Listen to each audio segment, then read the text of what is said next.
Аллаға деген сүйіспеншілік пен адамның шынайы ниетін паш ететін Құрбан айт мейрамын Дихан Баба елді мекенінің тұрғындары да жоғары деңгейде тойлады.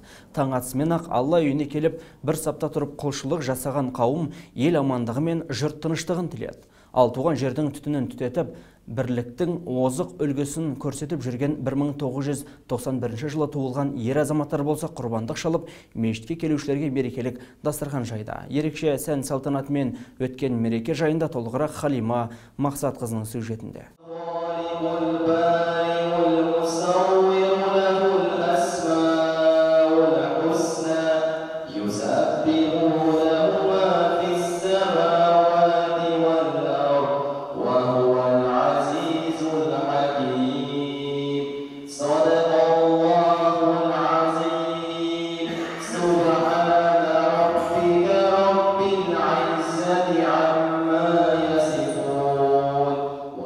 Күллі мұсылман қауымы үшін ұлық мерекені тойлау үшін таң атысымен-ақ еңбектеген баладан еңкейген қарияға дейін мешітке асығып келе жатқанын көрдік. Бұл дегеніміз жылдан жылға қоғамда Құрбан айтқа деген ерекше көзқарастың қалыптасқанын білдіреді. Жалпы ислам дініндегі мерекенің барлығы да адам баласын татулық пен бірлікке, ынтымақ пен сыйластыққа, кешірім мен ымырашылдыққа шақырады.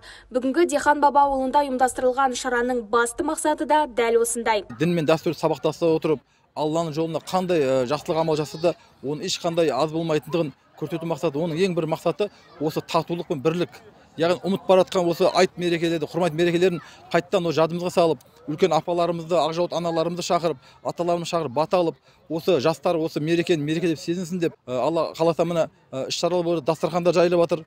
Бұның бәрі негізі жастардың бірлігі, ынтымағын, негізі қыңырда еліміздің амандығын, халқымыздың тыныштығын сабақтаса отырып, ол жастарымызды бірлікке, татулыққа, имандылыққа шақырып, және ұмыт барқан мынау дәстүріміз, дінімізді, әдет-ғұрпымызды жалғастыру мақсатында іс-шараны ұйымдастырып отырмыз. Жалпы қазақ елі бүгінгі қасиетті Құрбан айт мерекесі құтты болсын. Осы Құрбан айт мерекесінде Алла тағала барымыздың, еліміздің амандығын, халқымыздың тыныштығын, береке, бірлігін берсін, бейбітшілік заман болсын, әрбір шаңырақ ар отбасында ынтымақ, береке, бірлік болсын. Осы қасиетті Құрбан айт мерекесінде жасалған барша құлшылық амалдарымызды, ғибадаттарымызды Алла разы үшін мынау Алла жолына шаңыраққан құрбандық малдарымызды Алла тағала қабыл еткен болсын. Еліміз аман, жұртымыз тыныш, халқымызда береке, бірлік болған болсын. Ұлық мерекені жылдағыда ерекше форматта Дихан Баба ауылының бірлігі бекем 1991 жылы туған азаматтар ұйымдастырып отыр. Мешіт алдында балаларға арнап батут пен алтыбақан орнатылды.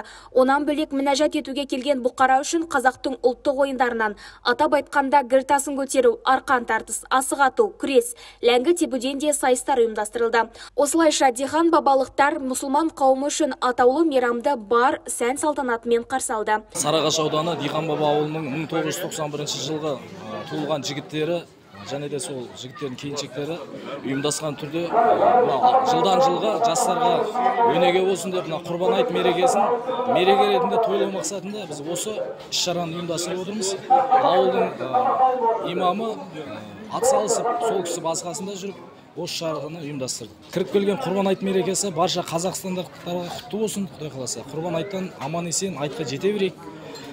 Қазағымыздың саны көп болсын, қазақта жеңісті күндер көп болсын. Жарысқа қатысып жеңіс тұғырынан көрінген азаматтар олжалы болды. Ал мереке соңында ауыл тұрғындары дастархан басына жиналып, Құрбан айт мейрамының құрметіне жайылған ақ дастарханнан дәмауыз тиіп, ұйымдастырушыларға алғысын білдіріп, шат-шадыман күйде тарқасты. Халима Мақсатқызы, Марат Жолдас, Сәт телеарнасының жаңалықтар қызметі.